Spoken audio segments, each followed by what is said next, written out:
26 de junio se conmemora en todo el mundo la jornada de lucha contra el tráfico de drogas. Si se celebra desde hace 33 años es porque estamos perdiendo esta lucha. Esta derrota en el Perú se llama VRAEM, territorio en el que una 10ª parte de nuestra Fuerza Armada opera. Y sin embargo, pese a los meses de cuarentena y toque de queda, hemos visto que grupos criminales han continuado actuando ahí y en otras regiones del Perú, como lo evidencia el hecho de que se ha interceptado 1,5 toneladas de coca que se disponía a ser exportada a Bolivia y Brasil, esto la semana pasada. Hemos invitado por esa razón al actual jefe de Vida, el señor Rubén Vargas, que nos va a explicar qué es lo que ha pasado durante los últimos meses y qué podemos temer para las semanas que vienen, puesto que desdichadamente sabemos que el desempleo aumenta, que la informalidad es grande y que los grupos de narcotraficantes saben seducir a jóvenes desempleados. Señor Rubén Vargas, buenos días. Don Fernando, muy buenos días. En efecto, cada 26 de junio celebramos el Día Internacional de Lucha contra las Drogas y es un día que tenemos que reafirmar nuestro compromiso para enfrentar este enemigo poderoso, este enemigo global que es el tráfico de drogas. Sin embargo, don Fernando, yo no sería tan pesimista en mi conclusión, en mi evaluación final de estos 33 años de lucha contra las drogas. En realidad, el problema de las drogas en el Perú lo tenemos desde hace un poco más de 50 años en realidad. Yo diría que un balance bastante rápido en lo que respecta al Perú es que al 2020 no somos el epicentro del narcotráfico como lo hemos sido en la década de los 80 y de los 90. Hemos derrotado precisamente al narcoterrorismo y a la coca ilegal, por ejemplo, en el Alto Huallaga. Recordemos que en esas décadas que menciono, el Alto Huallaga tenía más de 200.000 hectáreas de hoja de coca y de narcotráfico articulado a las mafias colombianas. Ahora hemos rescatado a más de 200.000 familias precisamente de la economía del narcotráfico y hemos instalado más de 250.000 hectáreas de café, cacao, palma aceitera, piscigranjas en zonas precisamente dominadas por el narcotráfico. Entonces, el balance yo diría que en efecto todavía hay mucho por hacer.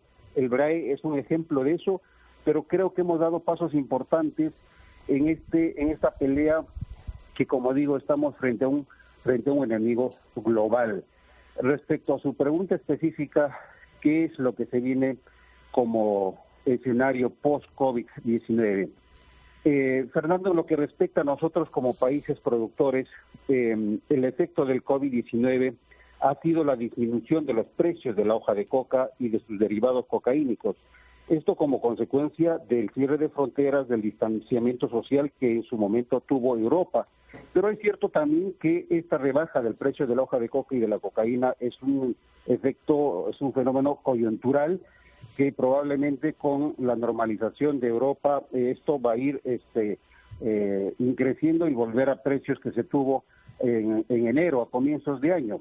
La situación es bastante difícil, por supuesto, Fernando, porque estamos en una situación económica bastante difícil. En el campo, la población campesina está bastante desconcertada, hay mucha incertidumbre, pero lo que tengo que comentarles es de que desde De Vida, para este año tenemos proyectado invertir cerca de 160 millones de soles precisamente en los programas de desarrollo alternativo que ya estamos trabajando precisamente en el BRAE. Durante la pandemia, don Fernando, nosotros hemos tenido un trabajo muy intenso a través del trabajo remoto y tenemos hasta la fecha transferido a los gobiernos locales, a los alcaldes, a los municipios distritales, cerca de 20 millones de soles con los que nos va a permitir seguir trabajando en el BRAE, en estos programas de desarrollo, especialmente en la piscicultura, en la crianza de peces tropicales, sí, que nos ha dado muy buenos resultados.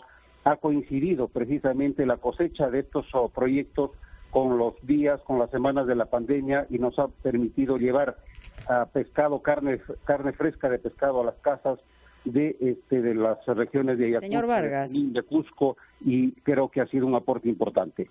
Señor Vargas, ¿cómo está? Mónica Delta lo saluda desde aquí, desde Ampliación de Noticias. Es verdad que en esta cuarentena, evidentemente, por el hecho de que se ha cortado, digamos, vuelos de toda naturaleza, ha sido mucho más fácil el manejo en esa circunstancia desde el punto de vista que además la demanda de los mercados internacionales ha bajado el precio de la hoja de coca en una cantidad importante, o sea, es el momento adecuado desde el punto de vista beneficioso. Sin embargo, todos sabemos que estos mercados recobran rápidamente ubicación porque es una cuestión directa entre la necesidad que tiene Europa y la producción que hay, y sobre todo en tiempos de desesperación.